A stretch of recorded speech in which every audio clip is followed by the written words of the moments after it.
Okay, go ahead, Gary. Thanks, Karine.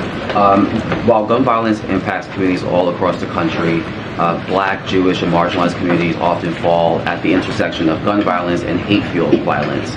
In many parts of the country, those who commit hate crimes can still have legal access to a gun. How important is it for this office, this new office, to address gun violence intersectionally?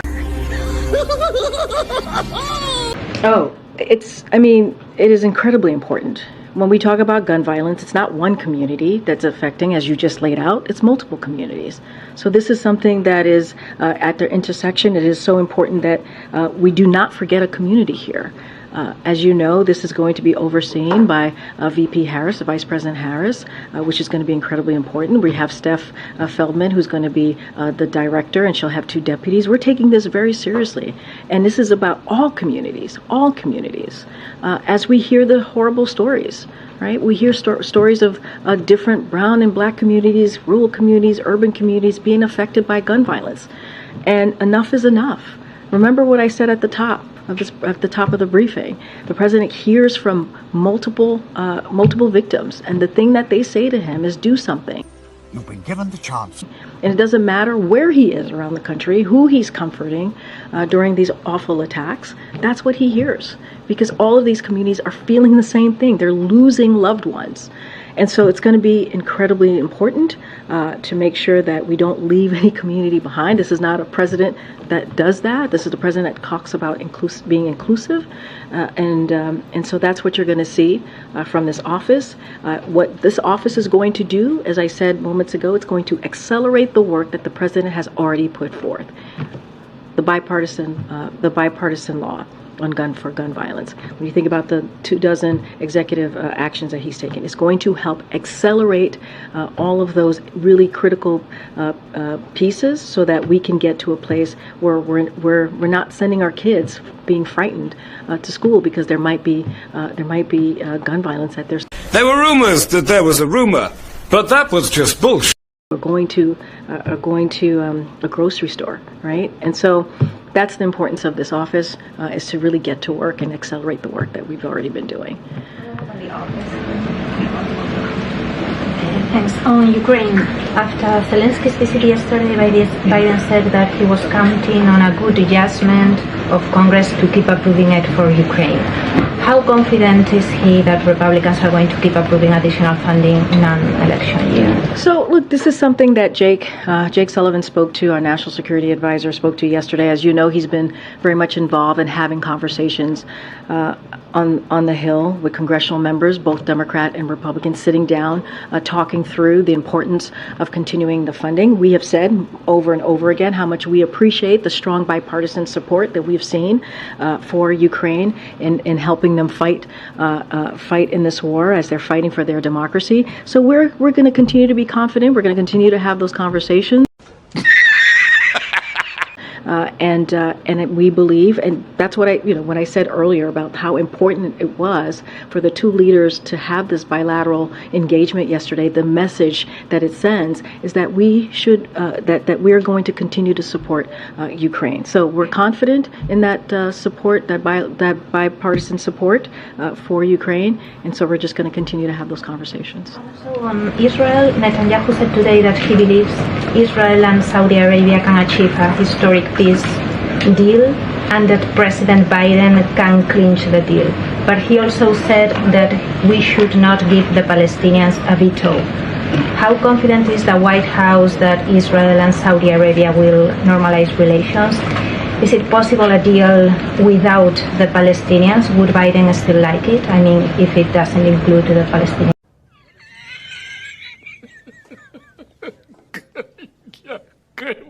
So a couple of things, and this is something that Jake Sullivan spoke to when he spoke to normalization. So many of the key elements of a pathway towards normalizations are now on the table, as you just stated, and there is a broad understanding of these elements, which we're of course not going to discuss publicly. So the specifics require an incredible amount of legwork, discipline, rigor, and all of the stakeholders in this are applying that as we speak. This is coming from Jake yesterday. And that said, we don't have a formal framework here. We don't have the terms ready to be signed. There's certainly lots of work to do, and we're going to work through it. Look, a normalization agreement between Israel and Saudi Arabia will include a serious component dealing with the fundamental issue between Israeli and Palestinian. This is to your question. But I certainly don't want to get ahead of a process. There's a lot of legwork to be done, and don't have a formal framework. And so we're going to work through it, and certainly not going to get into the specifics from here. A detector test determined that was a lie. Okay. Thank you, Karine. Just to follow up on the new office on preventing gun violence, I was wondering if there's an international component to the scope of this new office. For example, will it be able to help curb the trafficking of illegal guns to Mexico from bordering U.S. states? So our gun policy has always been comprehensive. And of course, this office is going to continue to talk to and be in regular contact with NSC and Homeland Security team. And so we're going to do everything that we can to combat international trafficking and smuggling as well. And so this is a comprehensive approach, and that we're going to certainly move forward with. Okay, and just really quickly, a quick confirmation, if I may. Our sources say that U.S. and Chinese officials are still working towards a Biden-Xi meeting in San Francisco on the sidelines of APEC in November. Can you confirm that? I don't have anything more to what the president has shared on this. I think most recently may have been Camp David when he was asked this question. I don't have anything to share on a potential meeting or details on that. Surely, if that were to happen, we would certainly share that with all of you. Good, John. Thanks a lot, Karine. Follow up in regards to the gun violence prevention office that the president will announce in a few moments. Why can't the Domestic Policy Council do the same work that this new office is setting up? Can you explain what the Domestic Policy Council does versus what this new office will do, and if there is any overlap between those two offices? So look, this office is going to implement and expand upon the key executive actions, right? It's going to zero in and focus on those key executive actions, get that moving, accelerate that, and also the legislative action. That is what it's going to do. Alrighty then. And look, I said it, the president has said it, you're going to hear from him in a few moments, and the vice president. This is an epidemic. Gun violence is an epidemic in our country.